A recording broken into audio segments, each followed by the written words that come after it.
Our midbrain is located between the diencephalon and pons, and it's part of our brainstem, and it contains cerebral peduncles.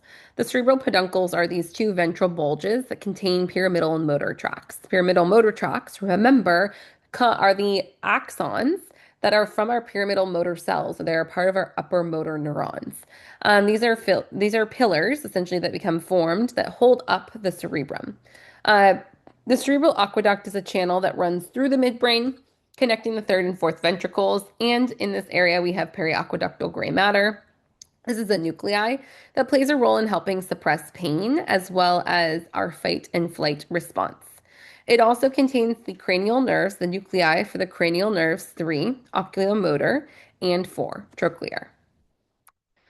If we look at our midbrain nuclei throughout the white matter, so if we slice it laterally, it's going to have the corpora quadrigemina. These are kind of paired dorsal protrusions that contain our superior and inferior colliculi or colliculus. And you can see the superior colliculus here.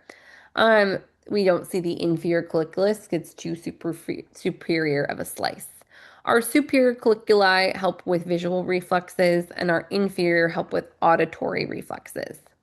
This region also contains the substantia nigra, which is paired, and this is functionally linked to our basal nuclei. And in this region, it starts to degenerate in Parkinson's disease.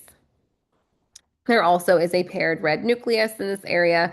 These are a relay station or relay nuclei for some of our descending limb flexion motor pathways.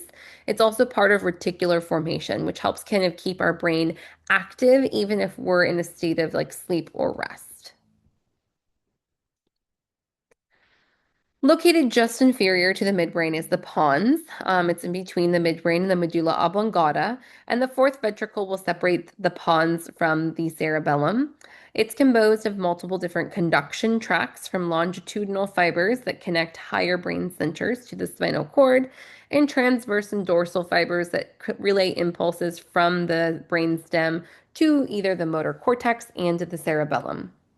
The pons has the origin story of our trigeminal 5, abducens 6, and facial 7 cranial nerves. And there are some nuclei that play a role in reticular formation, helping maintain a role or normal role of breathing. And lastly, our last portion of the brainstem is the medulla or medulla oblongata. And at the end of the medulla oblongata, it's going to blend seamlessly into the spinal cord once it passes through the foramen magnum.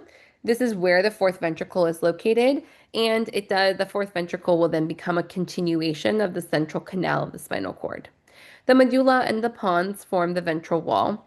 We also will see the choroid plexus as here. This is a capillary-rich membrane that forms cerebral spinal fluid. There are pyramids in this area. You can see these kind of paired pyramids. These are ventral in the front. This is anterior ventral. And these are longitudinal ridges. And these are from our pyramidal tracts. Again, the upper motor neuron lesions or upper motor neuron axons from our pyramidal neurons, which are located all the way up in our primary cortex. This is where decussation occurs. So this is where essentially our pyramidal tracts will cross over from the right side to the left side of the body, providing that contralateral innervation. And then there's lots of regions called olives, and these olives are swellings that are caused by nuclei beneath that are called inferior olivary nuclei or nucleus. And this is relaying stretch information from muscles and joints to our cerebellum, helping us stay upright. Cranial nerves 8, 9, 10, and 12 are all located here. So 8 are vestibulocochlear nerve. 9 is going to be our glossopharyngeal nerve. 10 are vagus nerve, and 12 are hypoglossal nerve. The vestibular and cochlear nuclei mediate responses that help us stay upright.